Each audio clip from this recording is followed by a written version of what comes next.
instalación eléctrica en viviendas y edificios. Tenemos aquí una simulación de lo que sería una instalación en una vivienda con todos sus componentes. Es una instalación que simula el módulo 1 del certificado de profesionalidad de montaje y mantenimiento de instalaciones eléctricas de baja tensión. Entonces tenemos con nosotros a José Ramón, profesor de ASEFOSAN, que es el que va a hacer esta explicación. José Ramón, cuando quieras puedes empezar.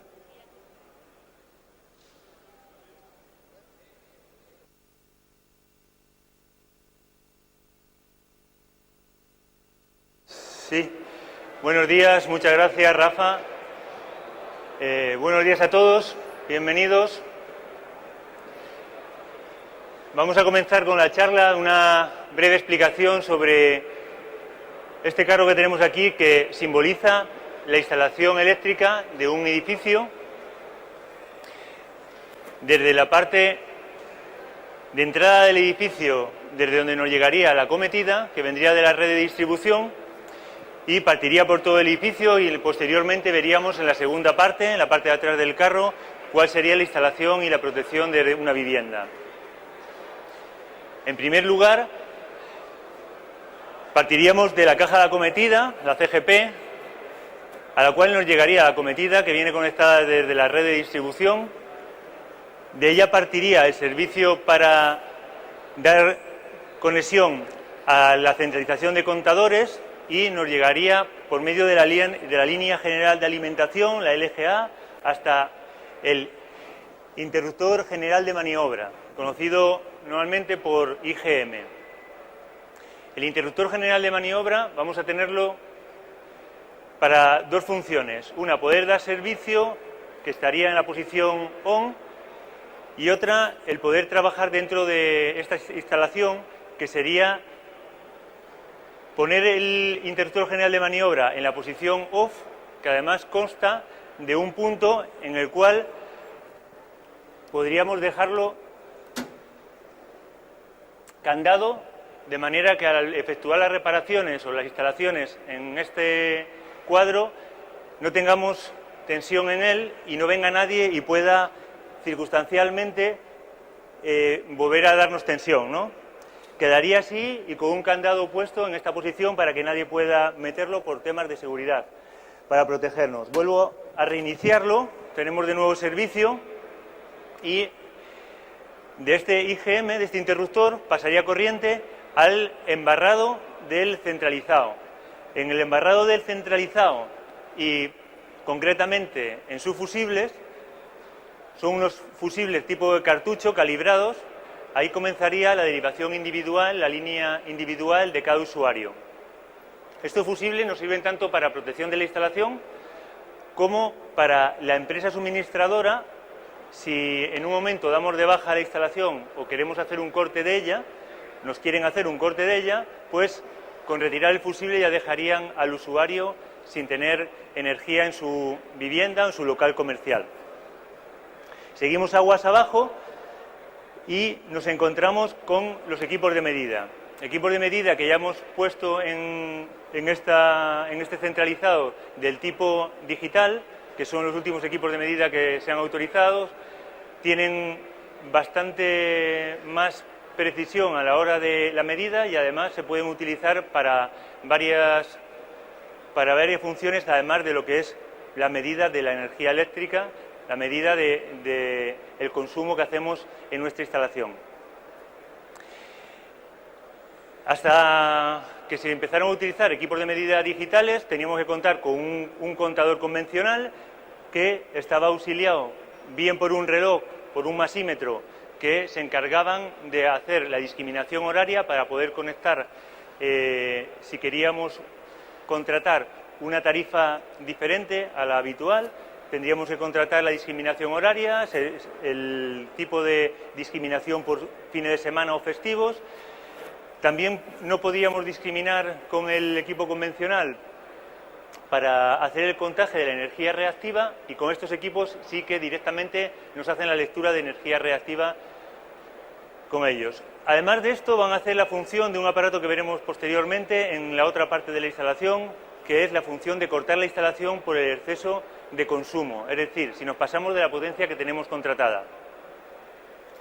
En este cuadro vemos que tenemos equipos de medida en la parte derecha, de más envergadura, son equipos de medida trifásicos. A la parte izquierda tenemos monofásicos, normalmente aquellos los vamos a utilizar más para instalaciones de locales comerciales con potencias de suministro bastante más altas, y los monofásicos preferentemente para locales comerciales con poca potencia o para los usuarios de las viviendas.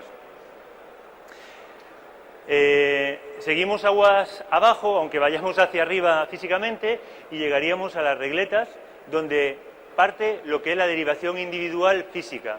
Es decir, cuando en nuestra instalación debemos de cambiar una derivación individual, aunque decía antes que partía del fusible, incluyéndolo, no hacemos todo el cambio de derivación individual, sino que lo que cambiamos es esa parte física donde salen los conductores desde las regletas, de las regletas de conexión, bien esta que iría a un monofásico, bien estos que irían a una instalación trifásica, y desde ahí hasta la entrada del cuadro general de mando y protección de nuestra instalación, que se encontraría bien en la vivienda, bien en el local. Además de esto que hemos visto, vemos que en la parte superior de la regleta de conexión tenemos una barra de cobre a la cual tenemos conectada un cable que, como vemos, con el símbolo de amarillo-verde, que simboliza que es el cable de la toma de tierra, la toma de protección.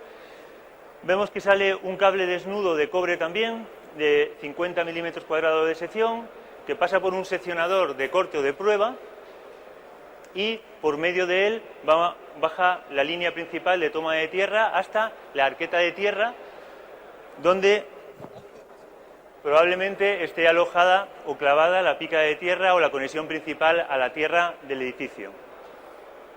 Esta caja seccionable, además de poder efectuar la conexión a ella, nos va a servir para hacer las posibles comprobaciones, las posibles medidas que requieren del Ministerio de Industria o de algún otro organismo que nos lo requiera, para poder hacer las mediciones de si es correcta la toma de tierra, que no nos dé más de la resistencia máxima permitida, y ahí la podremos realizar, pero con una peculiaridad: para que no exista riesgo entre los usuarios, deberá de quedar de tal forma que, si desconectamos para hacer la medición, hagamos un bypass en ella para que nunca quede desprotegidos los usuarios de la protección de toma de tierra.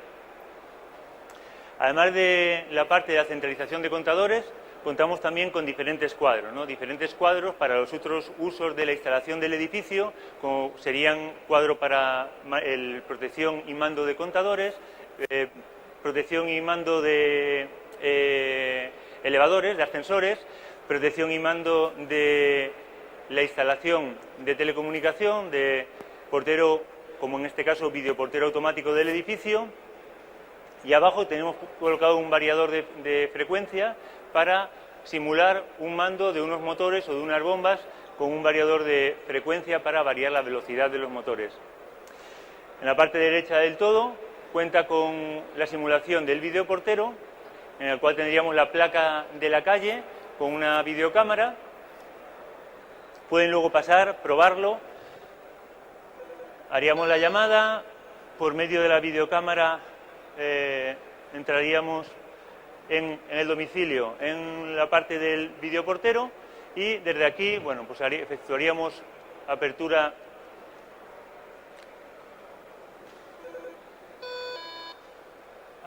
de la puerta, y contamos también en la exposición con una luz de emergencia para lo que es el servicio de escalera y pasillos, y un sistema de detección de movimiento que ahora mismo no está encendido porque hay suficiente iluminación, que nos atacaría, nos encendería la parte de iluminación de la escalera o de los pasillos. Por favor, Rafa, si me ayudas, le damos la vuelta y vamos a ver para acá.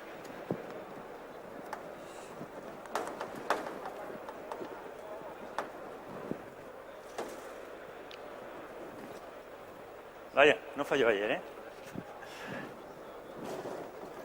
No.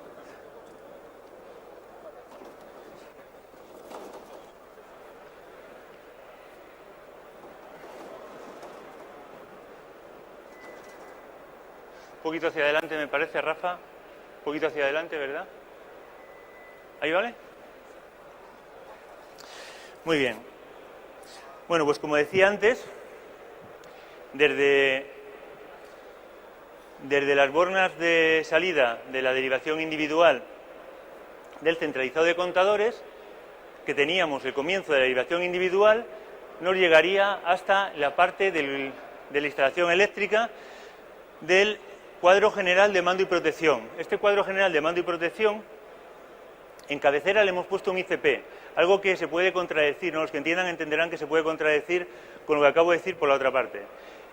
Si el contador que tenemos es digital, realmente no debería contar ya con el interruptor de control de potencia. Le hemos puesto porque todavía en la mayoría de las instalaciones sigue existiendo. Entonces, ese interruptor de control de potencia se encargaría de que, en caso de que consumamos más energía, consumamos una potencia superior a la que tenemos contratada, él va a accionar para que la empresa pueda cerciorarse, pueda estar segura de que no estamos consumiendo más que esa potencia que tenemos contratada en nuestra instalación. ¿Por qué digo que sobraría con los contadores digitales? Porque el contador digital ya viene preparado para que, en caso de que ese consumo sea más alto, va a ser desde el contador de donde se haga el corte de la instalación. Es decir, el ICP ya en las nuevas instalaciones que tengan el equipo de medida digital ya no haría falta ponerlo. De hecho, no se pone porque sería un corte más que sería innecesario. Tenga o no tenga ICP,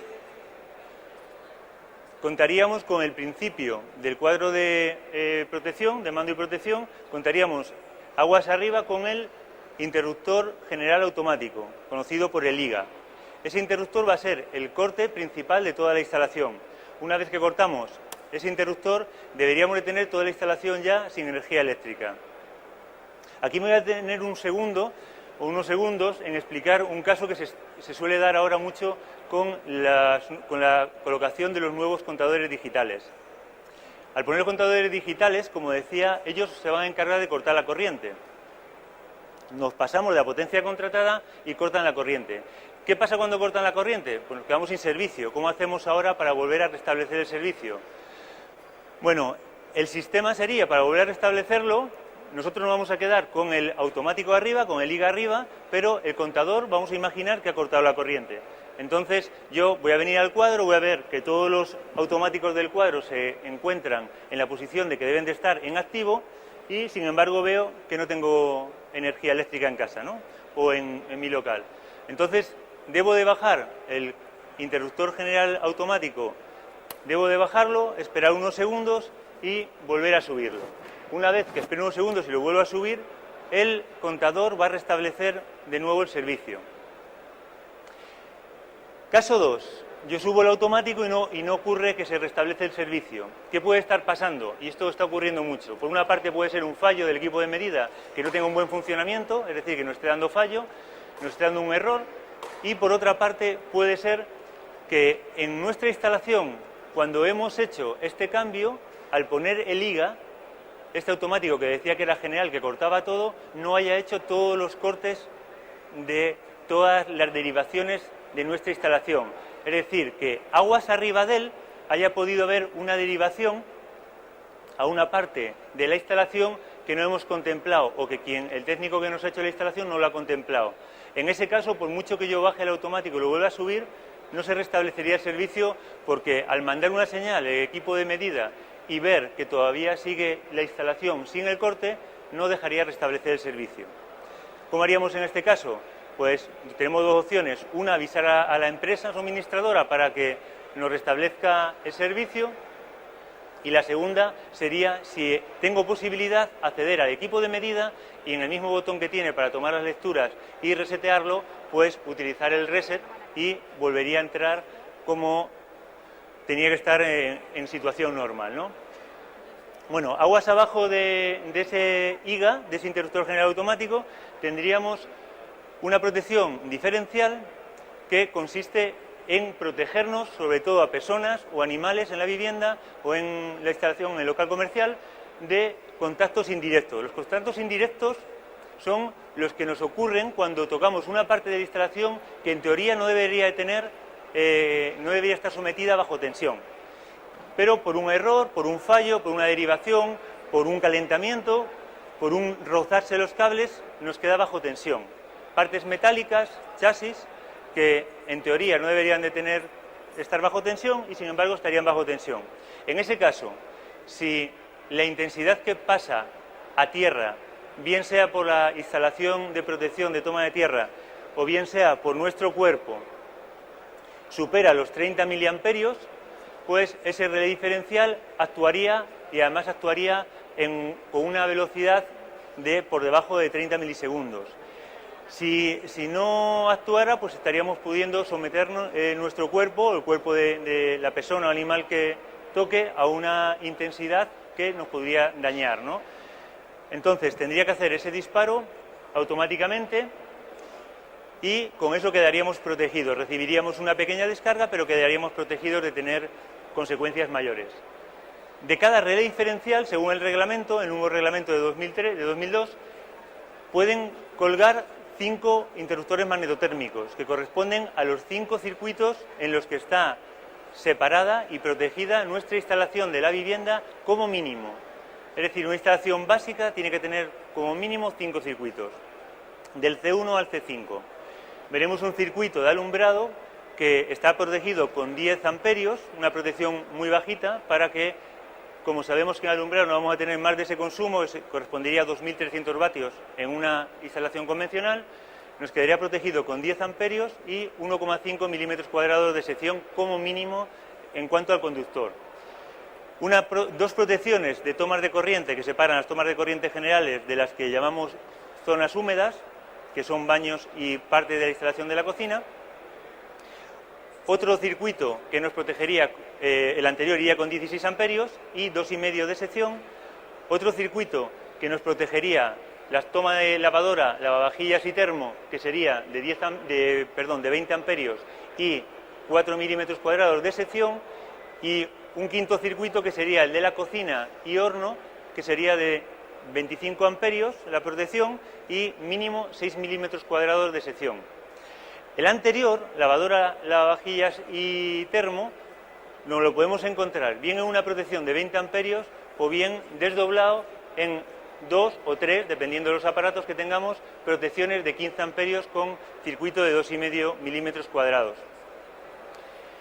Aquí hay una peculiaridad también a destacar. El relé diferencial no pueden colgar de él más de 5 circuitos. En este caso ya estoy hablando de 7. Si hago un desdoblamiento de un circuito en 3, en lugar de 5 tendríamos 7 circuitos, ¿no? Bueno, pues en este caso ya viene contemplado dentro del reglamento que mencionaba antes, de que no se contabilizarían como circuitos el desdoblamiento del termo, lavadora y lavavajillas, sino que sería un desdoblamiento sencillo y no se contaría como circuitos independientes. Entonces lo contaríamos como un solo circuito. Si por cualquier razón pasamos a tener más circuitos, como podría ser para una calefacción, como podría ser para sistema informático, domótica y demás, aire acondicionado, o que nos pase de los puntos máximos reglamentarios, tendríamos que irnos a más circuitos, por tanto pasaríamos de 5, y en cuanto pasemos de 5 tendríamos que irnos a un segundo relé diferencial. Esto sería también obligado en el caso de que nuestra instalación tenga más de unas dimensiones, 160 metros cuadrados en concreto, o contenga más circuitos o tenga una potencia prevista superior a los 9.200 vatios que nos pone como techo la instalación básica. Bueno, por debajo de esta protección pues tendríamos lo que es ya toda la instalación de la vivienda, ¿no? En este caso, una instalación que estaría mandada por interruptores o interruptores y conmutadores, o interruptores, conmutadores y conmutadores de cruce que nos darían servicio a la instalación.